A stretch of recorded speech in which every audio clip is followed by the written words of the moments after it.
മഹാത്മാഗാന്ധി ചേർപ്പിൽ സന്ദർശനം നടത്തിയപ്പോൾ വിതരണം ചെയ്ത വൃക്ഷത്തൈകൾ വളർന്നു പന്തലിച്ച് തണലിട്ടു നിൽക്കുന്ന പഴയ ഗ്രാമോദാഹരണം ഭൂമികയിൽ മഹാത്മാവിന്റെ സ്മരണ അലയടിച്ച് ഗാന്ധി അനുസ്മരണം. ഗാന്ധിയുടെ ചേർപ്പ് സന്ദർശനത്തിന്റെ 90-ാം വാർഷിക ദിനത്തിൽ Cherpu government vocational higher secondary സ്കൂളിൽ ഗാന്ധി സ്മൃതി ചിത്രം അനാച്ഛാദനം ചെയ്ത് നവതി ആഘോഷിച്ചു. തിരുവുള്ളക്കാവ് ദേവസ്വം സെക്രട്ടറി എ കുമാരൻ ചിത്രം അനാച്ഛാദനം ചെയ്തു. എൻ്റെ ഒരു അനിയനെ പോലെ ഞാൻ കാണുന്നു. കുറേ കാലമായിട്ട് ഞാൻ അവിടെ ഇരുന്ന് കാണുന്നതാണ്. ഇവിടുത്തെ കാര്യങ്ങളിലൊക്കെ വളരെ സജീവമാണ്. വളരെ വൈകിയും ഒക്കെ ഇവിടെ കാണാം. നല്ല കാര്യമാണ്. എന്തായാലും ഇങ്ങനെ ഒരു സംഗതിയിൽ പങ്കെടുക്കാൻ സാധിച്ചതിലും ഞാൻ ഇതിനെന്നെ ക്ഷണിച്ചതിലും എനിക്ക് എല്ലാവരോടും നന്ദിയുണ്ട്. വലിയ എന്താ പറയുക, വലിയ സന്തോഷമുണ്ട്. പിന്നെ മക്കളോട് എനിക്ക് പറയാനുള്ളത്, ഞാനിവിടുത്തെ പഴയ സ്റ്റുഡൻ്റ് ആയിരുന്നു. ഞാൻ പറയുമ്പോൾ ഞങ്ങളിത് ഹൈസ്കൂളാവുന്ന കാലത്ത് രാഷ്ട്രീയക്കാരായിട്ട് കടത്താറില്ല. കമ്പനിയിലെ പട്ടികയും കൊണ്ട് എൻ്റെ പണിക്കാർ ഞങ്ങൾ കൂടുതൽ നിരന്നു നിൽക്കും. സമരക്കാരും ഉണ്ടാവും. ഇവിടെ കടത്തില്ല. ഒരു രാഷ്ട്രീയക്കാരും ഇവിടെ കടത്തില്ല. PTA പ്രസിഡന്റ് VH ഹുസൈൻ അധ്യക്ഷനായി. ഗാന്ധിജിയെ സംബന്ധിച്ചിടത്തോളം രണ്ട് കൂട്ടുകാരാണ് ഗാന്ധിജിക്ക് ഒപ്പമുണ്ടായിരുന്നത്. ഒന്ന് അബ്ദുൽ കലാം ആസാദാണ്.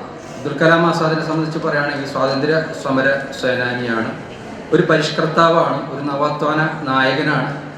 ഒപ്പം പരിശുദ്ധ ഖുർആനിൻ്റെ കൃത്യമായി രേഖപ്പെടുത്തി വെച്ചിട്ടുള്ള ഒരു വ്യക്തി കൂടിയാണ്. തൊട്ടുപുറത്താണെങ്കിൽ നെഹ്റുജിയാണ്. നെഹ്റുജിയെ സംബന്ധിച്ചിടത്തോളം പറയുകയാണെങ്കിൽ നെഹ്റുജി ഒരു യുക്തിവാദി എന്ന് തന്നെ പറയാം, ദൈവനിഷേധി എന്ന് തന്നെ പറയാം. അപ്പോൾ അവരൊക്കെ ചേർത്ത് പിടിച്ചുകൊണ്ട്, അതേപോലെ തന്നെ ഗാന്ധിജിയെ കുറിച്ച് പറയുകയാണെങ്കിൽ ഗാന്ധിജി ഒരു രാമഭക്തനായിരുന്നു. ഗാന്ധിജി പലപ്പോഴും സൂചിപ്പിക്കാറുണ്ട്, എൻ്റെ മനോവിഷമങ്ങൾ എനിക്ക് സംഭവിക്കുമ്പോൾ ഞാൻ ഗീതയിലേക്ക് തിരിഞ്ഞു നോക്കുന്നു. മാതൃഭൂമി ലേഖകനും ഗാന്ധി സ്മൃതി ചിത്രത്തിന്റെ രചയിതാവുമായ ബിജു ആന്റണി, പ്രധാനാധ്യാപിക KK Leela, higher secondary principal in charge TR Liji, SMC chairman VV Dheeraj എന്നിവർ സംസാരിച്ചു. 2 അടി നീളത്തിൽ ക്യാൻവാസിൽ തീർത്ത ചിത്രമാണ് സ്കൂളിൽ സ്ഥാപിച്ചത്. ലഭ്യമായ വിവരങ്ങളും ചേർത്തിട്ടുണ്ട്. ഗാന്ധിജി ചേർപ്പ് സന്ദർശിച്ചത് സംബന്ധിച്ച ഒരു ബോധവൽക്കരണത്തിന്റെ ഭാഗമായാണ് ചിത്രം സ്ഥാപിച്ചത്. പെരുവനം, തായംകുളങ്ങര, ഹിഡുമ്പൻ കോവിൽ, മേക്കാവ് എന്നീ ക്ഷേത്രങ്ങൾക്ക് മധ്യേയുള്ള മൈതാനത്തായിരുന്നു ഗാന്ധി എത്തിയത്. മൈതാനത്തിന് പിന്നീട് മഹാത്മാ എന്ന പേര് നൽകി. മഹാത്മാവിന്റെ ഓർമ്മയ്ക്കായി സ്ഥാപിച്ച ഒരു സ്തൂപം ഇന്നും മൈതാനത്തുണ്ട്. ഗാന്ധിജിക്കൊപ്പം ആരൊക്കെ ഉണ്ടായി എന്നതിന്റെ രേഖകൾ കൃത്യമായി ലഭ്യമല്ല. ചിത്രത്തിൽ ആദരവായി സ്വാതന്ത്ര്യ സമര സേനാനി VR കൃഷ്ണൻ എഴുത്തച്ഛൻ, സാമൂഹ്യ പരിഷ്കർത്താവ് മഹർഷി വിരൂപാക്ഷൻ നമ്പൂതിരി, ചേർപ്പിന് ഒട്ടേറെ സംഭാവനകൾ നൽകിയ ചിറ്റൂർ കുഞ്ഞൻ നമ്പൂതിരിപ്പാട് എന്നിവരെ ഉൾപ്പെടുത്തിയിട്ടുണ്ട്. മൈതാനത്തെ പ്രസംഗം കഴിഞ്ഞ് ഗാന്ധിജി മടങ്ങുന്ന രീതിയിലാണ് ചിത്രം വരച്ചത്. 1937 ഒരു ബ്ലാക്ക് ആൻഡ് വൈറ്റ് ചിത്രം അടിസ്ഥാനമാക്കി അക്കാലത്തെ മൈതാനം, ക്ഷേത്രത്തിന് മുൻവശത്തുണ്ടായ കുളം, കൂരിയാടൻ തറ, ഹിഡുമ്പൻ കോവിൽ, രഥം സൂക്ഷിക്കുന്ന ഓലപ്പുര എന്നിവ വരച്ചു. അക്കാലത്ത് ബ്ലാക്ക് ആൻഡ് വൈറ്റ് ചിത്രങ്ങളിൽ വസ്ത്രധാരണ രീതി മനസ്സിലാക്കിയാണ് ആൾക്കൂട്ടത്തെ വരച്ചത്. ഗാന്ധിയെ നേരിൽ കണ്ട കുണ്ടൂർ ഗോപിനാഥ മേനോന്റെ കുട്ടിക്കാലത്തെ ഓർമ്മകളും ചിത്രം വരയ്ക്കാൻ സഹായകമായി.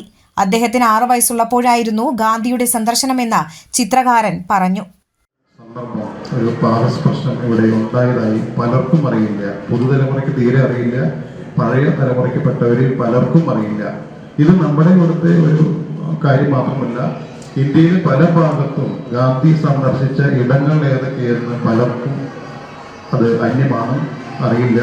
അതേക്കുറിച്ച് ഒരു പ്രമുഖ മാധ്യമപ്രവർത്തകന്റെ ലേഖനം ഒരു 2 വർഷം മുമ്പ് ഉണ്ടായിരുന്നു.